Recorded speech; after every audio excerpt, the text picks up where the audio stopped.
اعوذ باللہ من الشیطان اللعین الرجیم بسم اللہ الرحمن الرحیم الحمد لأہلہ والصلاة علی اہلہا اما بعد۔ ماہ رجب المرجب کے فضائل اور اعمال کا بیان آپ کی خدمت مقدس میں۔ برکتوں والا مہینہ اور اس مہینے میں مسلسل خدا کی یاد، خدا کی بارگاہ میں اپنی حاجات کا پیش کرنا۔ سرکار ختم یہ مرتبہ صلی اللہ علیہ وآلہ وسلم ارشاد فرماتے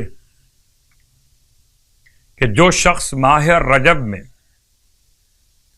100 مرتبہ کہے استغفر اللہ الذی لا الہ الا هو وحدہ لا شریک لہ واتوب الیہ،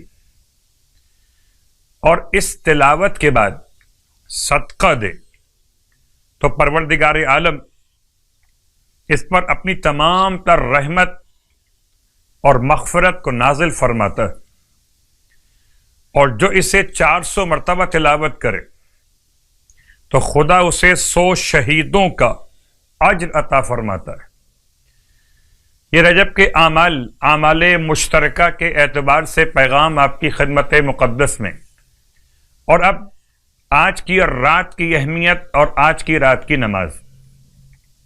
17ویں رات 30 رکعت نماز، اور 30 رکعت کا مطلب 15 نمازیں 2 رکعت کر کے، جس کی ہر رکعت میں الحمد کے بعد 10 مرتبہ سورہ اخلاص کی تلاوت۔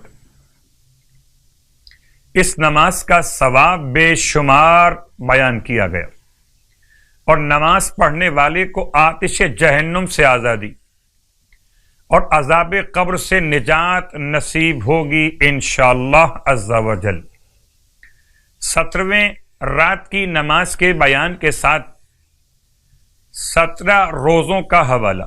سرکار ختمی مرتبہ صلی اللہ علیہ وآلہ وسلم ارشاد فرماتے کہ جو رجب کے اس مقدس مہینے میں 17 روزے رکھے گا تو قیامت والے دن اس کے لیے پل صراط پر 70,000 نور کے چراغ رکھے جائیں گے۔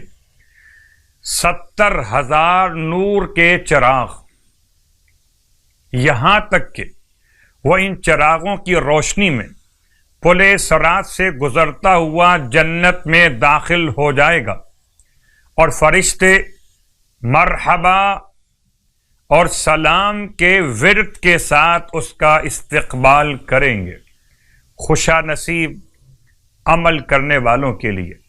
پروردگار ہم سب کو ماہ رجب کے صیام اور قیام کی توفیق عطا فرمائے۔